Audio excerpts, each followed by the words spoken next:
வேற எதுவுமே நான் சொல்லல. காவேரியில தண்ணி வரணும்னு சொன்னேன். அப்பயே முடிப்பட்ட சரி கைது பண்ண வந்திருக்கிறாங்க. நான் உடனே யோசிச்சு பார்த்தேன், நேற்று என்னெல்லாம் பேசினேன், டம்மி முதலமைச்சர்னு சொன்னேன். அதை ஒத்துக்கிட்டாங்க. அதுக்கு எந்த ரியாக்ஷனும் இல்ல. கேடு கெட்ட அரசு அமைஞ்சிருக்கு, ஒரு வெக்கங்கெட்ட அரசு அமைஞ்சிருக்கு, இதெல்லாம் சொன்னேன். இதற்கெல்லாம் எந்த ரியாக்ஷனும் இல்லை. இதுக்குதான் கைது பண்ண வந்திருக்காங்கன்னு நான் நினைச்சிட்டு இருக்கேன். என்ன சொன்னேன், இது என்ன அப்படி பேசிட்டேன்? டம்மி முதலமைச்சர், வெக்கங்கெட்ட அரசு, கேடு கெட்ட அரசு. உருட்டுகள் பலவிதம். அதில் இது ஒரு விதம் சொல்லலாம். அதாவது எதுக்கு கைது பண்ண வந்தாங்கன்னு உங்களுக்கு தெரியாது. பாத்ரூமில் இருக்கும் சொல்லி யோசிச்சுட்டு இருந்திருப்பார் போல், எதுக்கு கைது பண்ண வந்தாங்க அப்படின்னு சொல்லிட்டு. ரெண்டாவது அண்ணன் என்ன ஒன்று சொல்கிறாரு, அதாவது காவேரியில் தண்ணி வரலன்னு தான் நான் உட்காந்து பேசினேன். அண்ணன் அந்த உலகமே அறியுனே, உலகமே நீங்கள் என்ன பேசுனீங்கன்னு சொல்லிட்டு எத்தனை பேர் இங்கே கண்டனம் தெரிவித்தாங்க, எத்தனை தலைவர்கள் அதை தப்புன்னு சொல்லிட்டு இங்கே பேசுனாங்கன்னு தெரியும். உங்களுக்கு அது தப்புன்னு தெரியாது ஏன்னு சொல்லட்டுமா? ஏன்னா அவங்க அப்பா அதே மாதிரி பேசியிருக்காங்க, ஏன் அவங்க தாத்தா பரபரப்பரமாக அப்படி பேசிட்டு வரும் சொல்லி அது உங்களுக்கு தப்பாகவே தெரியாது. ரெண்டாவது இப்போ சொல்கிறீங்க டம்மி முதலமைச்சர், மானம் கெட்டவங்க, அந்த மாதிரிலாம் ஒரு சில இது சொல்கிறீங்க பார்த்தீங்களா? அதாவது அதெல்லாம் எப்படி இருக்குன்னா, அந்த டம்மி முதலமைச்சர், தத்தி முதலமைச்சர், இதெல்லாம் நாங்கள் ஒரு 5 வருஷமாக பார்த்துட்டு இருந்தோம் பார்த்தீங்களா, அவங்க தான் தத்தியாக இருந்தாங்க. காவல்துறைகள் இருந்தாங்க, வீட்டுக்குள்ளேயே வந்துட்டாங்க.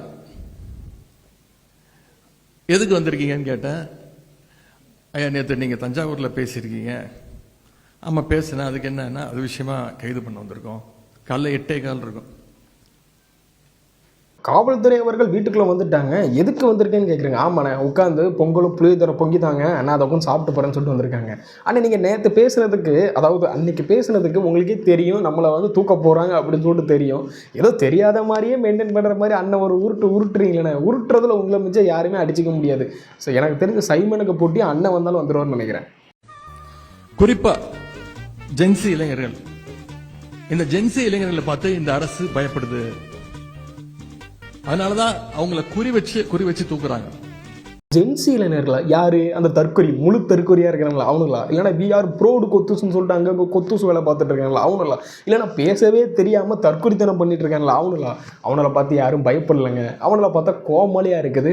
கொஞ்சம் என்டர்டைன்மெண்ட் வேணுமா? முன்னாடிலாம் காமெடி சேனல் பார்ப்பீங்க, இப்போ அப்படிலாம் கிடையாது. டிஎம்கே ஜென்சின்னு அடிங்க, காமெடி சூப்பராக காமெடி பண்ணிட்டு இருக்கிறானுங்க. வேறு எதுக்குங்க நாங்கள் அவ்வளோலாம் பார்த்து பயப்படணும்? பயப்படலைங்க. அதாவது முழு கோமாளியாக மாறி இருக்காங்க. அந்த கோமாளியை பார்த்து சிரிச்சிட்டு இருக்கிறோம். ஆதித்யா சேனலுக்கு பதில் இப்போ உட்காந்துட்டு இந்த டிஎம்கே ஜென்சி மீட்டிங் எங்கேயாவது நடக்குதா நினச்சா பார்த்தா என்டர்டைன்மெண்ட், ஃபுல் என்டர்டைன்மெண்ட் அதில் இருந்துகிட்டு இருக்கு. இவங்களை பார்த்தா நாங்கள் பயப்படுறோம்.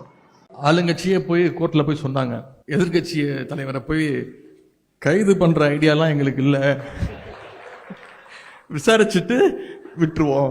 நான் சொன்னேன், ஏங்க நேற்று நைட்டு தான் தஞ்சாவூர்லேருந்து வந்தேன், சொல்லியிருந்தா நான் அங்கேயே தங்கியிருப்பேன். இப்படி மக்களுடைய வரி பணத்தில் எனக்கு 2 மீட்டிங் வேற இருக்கு இன்னைக்கு, அதையும் கெடுத்துட்டீங்க. போகும்போது நான் சேகர் பாபு அவர்கள், திரு சரவணன் ஒரு ஜாலியாக ட்ரிப்பு போகிற மாதிரி தான் போனோம்.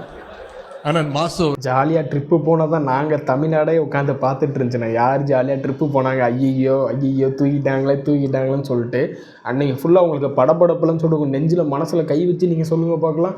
நீங்கள் ஒரு ட்ராமா பண்ணீங்க பார்த்தீங்களா அன்றைக்கி தமிழ்நாட்டுக்குள்ளே? அப்பப்பப்பப்பா உலகத்தில் யாராலையும் இப்போ சொல்கிறீங்க பார்த்தீங்களா, எதிர்கட்சி 40 வருஷத்துக்கு முன்னாடி எதிர்கட்சியை பார்க்குறோம் அப்படின்னு சொல்லிட்டு அன்றைக்கி ஃபுல்லாக ஜோக்கர்த்தனம் பண்ணிட்டு இருக்கிறானுங்க. பல வன்முறைகள் பண்ணிட்டு இருக்கிறானுங்க. ரோட்டில் போகிறவங்க பிடிச்சி அடிக்கிறாங்க, போலீஸ்காரங்களை அடிக்கிறாங்க, கடையை மூடுங்கன்னு சொல்கிறாங்க. ஆமாம், தியாகியை கூட்டு போகிறாங்க பார்த்தீங்களா? அந்த தியாகியை கூட்டு போகும்போது சொல்லி இவ்வளோத்தையும் பண்ணுவானுங்க. ஜாலியாக ட்ரிப்பு பண்ணாங்களாமே. ட்ரிப்பு போகும்போது வெள்ளிக்கிழமை தூக்கியிருந்தாங்கன்னா அந்த ட்ரிப்பு எப்படி இருந்திருக்கும் தெரிஞ்சிருக்கும். மாற்றம், தூய்மைன்னு இன்னைக்கு இதையே உருட்டிட்டு வந்தாங்க. ஆனால் இன்னைக்கு கல்லா கட்ட ஆரம்பிச்சிட்டாங்க. வெகு விரைவில் மாட்ட போகிறது உறுதி. அதற்கு நீங்கள் தயாராக இருக்கணும். இதையெல்லாம் ஆதாரத்தோடு நாம் வெளியில் கொண்டு வர்றோம். வெகு விரைவில் மாட்ட போகிறாங்க அப்படின்னு சொல்லிட்டு அண்ணன் சொல்கிறாங்களே. நான் ஒன்று சொல்கிறேண்ணே, ஆமாண்ணே மாட்ட போகிறாங்கண்ணே. வெகு விரைவில் உங்களோட கட்சியில் கல்லா கட்டியிருப்பாங்க பார்த்தீங்களா, அத்தனை பேரையும் மாட்ட போகிறாங்க, தூக்க போகிறாங்க. அந்த பயத்தில் தான் அத்தனை பேரும் எந்த கூட்டத்தில் எப்படி உளரணும்னே தெரியாமல் உளறிட்டு கிடக்கிறீங்களே தவிர மற்றபடி இல்லை. ஒப்பாரி வைக்கலாம், அதுக்குன்னு ஒப்பாரி வைக்கிறதுல நாங்கள் தாங்க நேஷ்னல் அவார்டே வின் பண்ணுவோம் அப்படின்னு சொல்கிற அளவுக்கு ஒப்பாரி வைக்கிறீங்க அப்படின்னா பயங்கரமாக நீங்கள் தான் மாட்ட போகிறீங்க. கல்லா கட்டுறாங்கன்னு சொல்கிறீங்களா? வித் ஆதாரத்தோடு நீங்கள் நிரூபிங்க. சப்போர்ட் பண்ணுறோம். ஆமாங்க இப்போ தப்பு பண்ணிட்டாங்க அப்படின்னு சொல்லலாம். ஆனால் கல்லா கட்டுறதை பற்றி டிஎம்கேலாம் பேசுகிறத பார்க்கும்போது தான் கொஞ்சம் ஒரு விதத்தில் சிரிப்பாக இருக்குது. இன்னைக்கு பெண்கள், குழந்தைகள் தனியாக வெளியே போக முடியாத ஒரு சூழ்நிலை இந்த அரசு உருவாகி இருக்கு.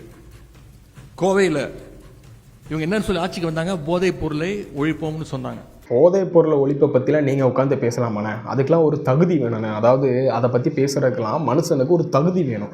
உங்கள் கட்சியில் சேர்ந்த அத்தனை பேருக்குமே அந்த தகுதி கிடையாது. பூரண மது விலக்குன்னு சொல்கிறது யாருண்ணே சொன்னாங்க? நீங்கள் சொன்னீங்களா, வேறு யாரும் சொன்னாங்களா?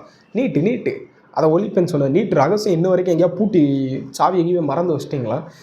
வெக்கமே கிடையாதுண்ணே உங்களுக்குலாம். நான் ஒன்று சொல்கிறேண்ணே, அதாவது மனுஷனாக இருந்தால் மான ரோசத்தோடு இருக்கணும். சைமன் மாதிரி இருக்கக்கூடாது. அவனுக்கு தான் ஒன்றுமே கிடையாது.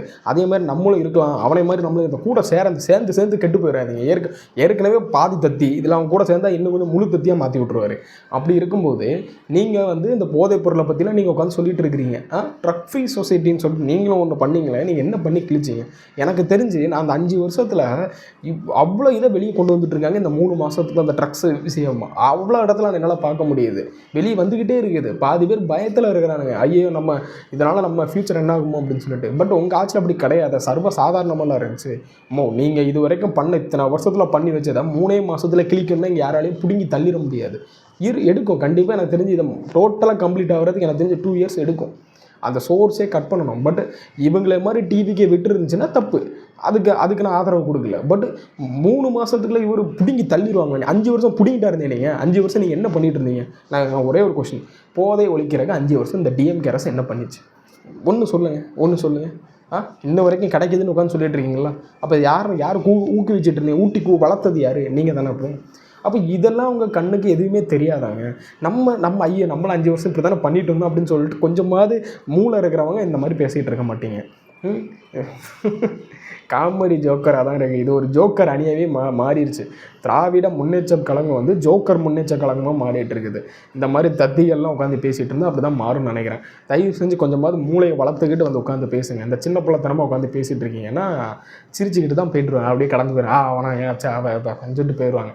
நல்லா பார்த்து பேசுங்க, சரிங்களாங்க?